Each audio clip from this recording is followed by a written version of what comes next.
नमस्कार। आज 14 सितंबर हिंदी दिवस है और हिंदी दिवस के उपलक्ष्य में हम सब यहाँ हिंदी भाषा के ऊपर एक परिचर्चा करने के लिए एकत्रित हुए हैं। आज की इस परिचर्चा में झुंझुनू इंटरनेशनल स्कूल से मेरे साथ दिव्यांश श्रेपसवाल, झुंझुनू एकेडमी गौशाला रोड से मेरे साथ है मानसी जांगड़, झुंझुनू एकेडमी माननगर से मेरे साथ हैं निवेदिता चौधरी और बगड़िया पब्लिक स्कूल से हमारे साथ हैं रक्षिता चौधरी। तो रक्षिता जी, सबसे पहले हम आपसे ये जानना चाहेंगे कि हिंदी भाषा के ऊपर आपके क्या विचार हैं? देखिए, भारत में तो अनेक भाषाएं बोली जाती हैं।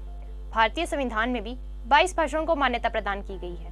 और जैसा कि हमारे महान कवि भारतेंदु हरिश्चंद्र जी ने कहा है कि 4 कोस पर बदले पानी, 8 कोस पर वाणी, 20 कोस पर बदले पगड़ी, 30 कोस पर धानी। उनके कहे हुए कथन तो आज भी चरितार्थ हो रहे हैं। देश आजाद होने के तकरीबन 2 साल बाद 14 सितंबर 1950 को संविधान सभा में एक सभा का गठन किया गया राष्ट्रभाषा की घोषणा के लिए।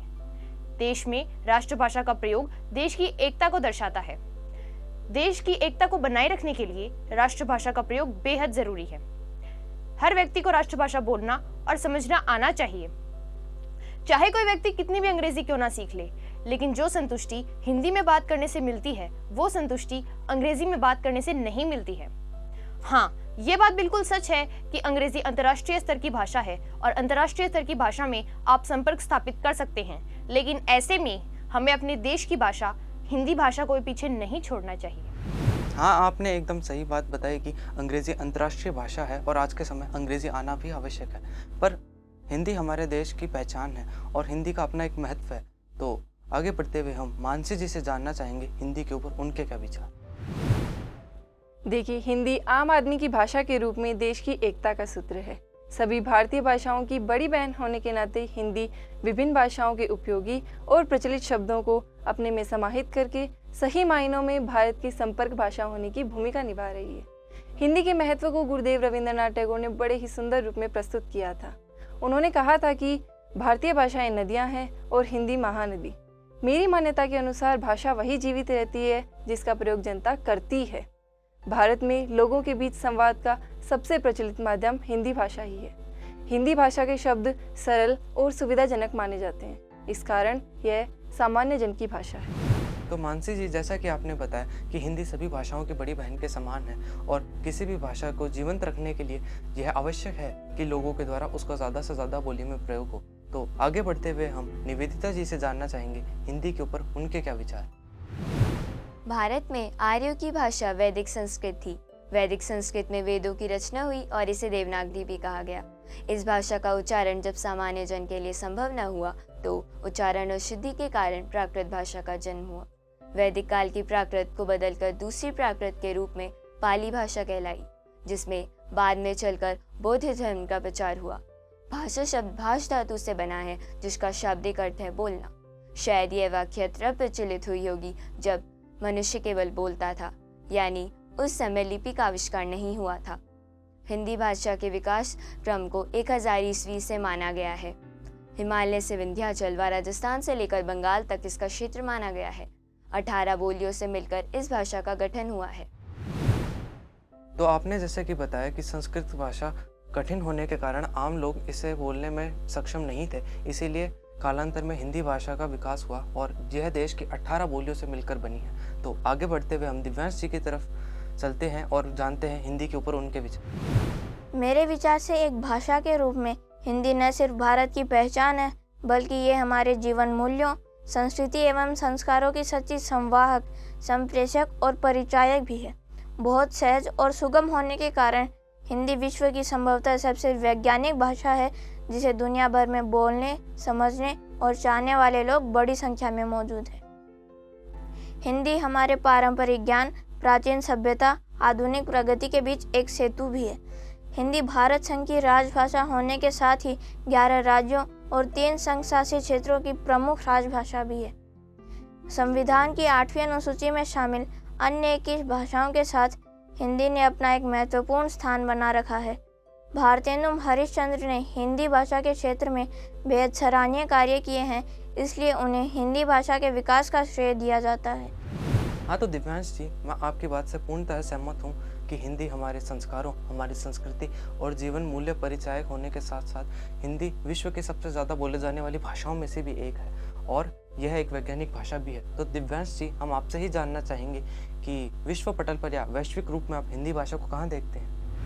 विश्व पटल पर मेरे विचार से हिंदी भाषा का एक महत्वपूर्ण स्थान है। हमारे देश में हिंदी भाषा को राष्ट्रभाषा का स्थान तो मिला ही हुआ है, और जैसा कि आप सभी को पता है कि हमारे देश के प्रथम राष्ट्रपति डॉक्टर राजेंद्र प्रसाद, काका साहेब कालेलकर, महान यायावर डॉक्टर भदंतानंद, कौशल्यायन और मधुकर रॉय चौधरी जैसे विद्वानों ने हिंदी भाषा के सम्यक प्रचार के लिए जो कार्य किए हैं, उसका प्रभाव संपूर्ण विश्व पर पड़ा, और तब से विश्व हिंदी सम्मेलन के आयोजन का सिलसिला प्रारंभ हुआ। पहला विश्व हिंदी सम्मेलन 1975 में नागपुर में हुआ, जिसकी अध्यक्षता मॉरिशस के प्रधानमंत्री सर शिवसागर रामगुलाम ने की। इसके बाद भी विश्व हिंदी सम्मेलन Delhi, port Louis, Trinidad, London, Mauritius, New York, Johannesburg और भोपाल में आयोजित हुए। इसके अलावा हिंदी भाषा का संबंध अन्य विदेशी भाषाओं जैसे अरबी, फारसी, तुर्की, अंग्रेज़ी, स्पेनिश, फ्रेंच, डच, पुर्तगाली आदि भाषाओं से है। इस भाषा ने कितने ही अन्य भाषाओं के शब्दों को अपने अंदर समा रखा है। हिंदी ने अनेकों बार विश्व स्तरीय विचारधाराओं को आत्मसात किया है तथा देश देशांतर तक अपनी भारत विद्या का निर्यात किया है। हिंदी की रूप रचना, शब्दकोश, व्याकरण, पाठ्यक्रम, शोध, समीक्षा में भी सैकड़ों विदेशी विद्वानों की सहभागिता रही है, और ये सब देखते हुए हम कह सकते हैं कि विश्व पटल पर हिंदी भाषा ने अपना एक महत्वपूर्ण स्थान बना रखा है। तो दिव्यांश जी, जैसे कि आपने बताया कि हिंदी भाषा का संबंध अन्य विदेशी भाषाओं से भी है, पर मुझे ऐसा लगता है कि आज के युवा हिंदी से ज़्यादा अंग्रेजी के प्रति आकर्षित हैं। तो निवेदिता जी से हम यह जानना चाहेंगे कि आज के समाज में अंग्रेजी के बढ़ते प्रभाव में आप हिंदी की वर्तमान स्थिति को कहाँ देखती हैं? देखिए, हिंदी एक आधुनिक भारतीय आर्य भाषा है और भारतीय यूरोपीय भाषाओं के परिवार से संबंधित भाषा है और संस्कृत की वंशज है, जो भारत के उत्तर पश्चिमी सीमाओं में आर्य सभ्यताओं की बोली से उद्भूत है। समय की अवधि के साथ विकास के विभिन्न चरणों से गुजरती हुई संस्कृत से पाली, प्राकृत और अपभ्रंश तक हिंदी का उद्भव 10वीं शताब्दी में पाया जाता है। आज दुनिया भर में लगभग 600 मिलियन लोग हिंदी भाषा बोलते हैं। अंग्रेजी भारत में फैली हुई है और इसका व्यापक रूप से उपयोग भारत के नौकरशाही और कंपनियों द्वारा किया जाता है। यह लिखित रूप में विशेष महत्वपूर्ण है क्योंकि अधिकांश दस्तावेजों में अंग्रेजी का उपयोग किया जाता है, लेकिन बोली जाने वाले स्तर पर अंग्रेजी बहुत कम प्रचलित है। इस प्रकार इकोनॉमिक टाइम्स तथा बिजनेस स्टैंडर्ड जैसे अखबार भी हिंदी भाषा में प्रकाशित हो रहे हैं। पिछले कुछ वर्षों में देखने में आया है कि स्टार स्पोर्ट्स तथा ESPN जैसे खेल चैनल भी अंग्रेजी से हिंदी भाषा में रूपांतरित हो गए हैं। इसके अलावा सोशल मीडिया, यूट्यूब, फेसबुक आदि भी हिंदी भाषा में उपलब्ध है। आजकल तो ऑनलाइन खरीदारी भी हिंदी भाषा में उपलब्ध है। इस प्रकार हम कह सकते हैं कि समाज में बढ़ते अंग्रेजी प्रभाव के बावजूद भी हिंदी की वर्तमान स्थिति बहुत अच्छी है।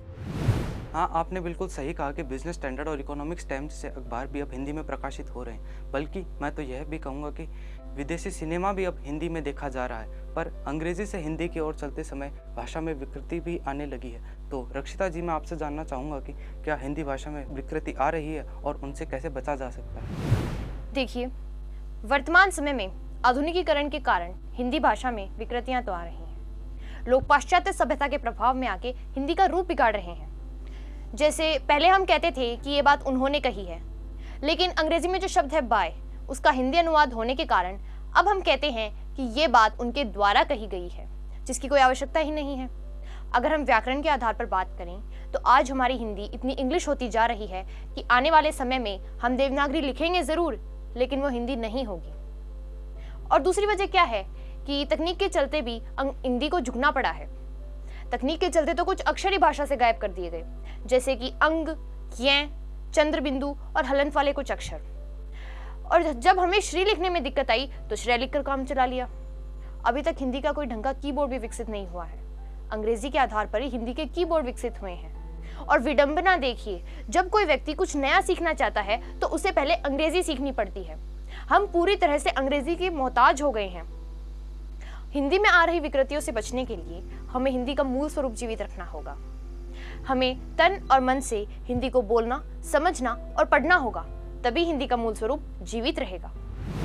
जी, आपने बिल्कुल सटीक विश्लेषण किया कि किसी भी भाषा को विकृति से बचाने के लिए हमें उसके मूल स्वरूप को जिंदा रखना होगा और मेरा यह मानना है कि किसी भी भाषा का मूल स्वरूप उसके साहित्य में निहित है। तो मानसी जी, हम आपसे जानना चाहेंगे कि क्या आज के युवा हिंदी साहित्य पढ़ने में रुचि ले रहे हैं और क्या नया साहित्य लिखा जा रहा है?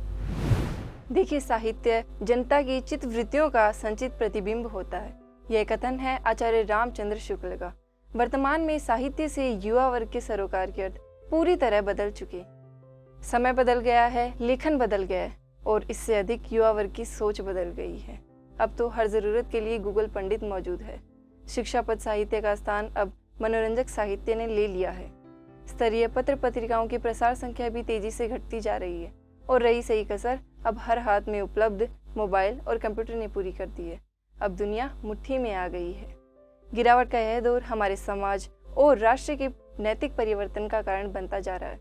बावजूद इसके साहित्य के क्षेत्र में अनेक नाम ऐसे हैं जो अपने लेखन से समाज को दिशा देने के लिए कटिबद्ध हैं। इनका लेखन भी नई पौध को आकर्षित कर रहा है।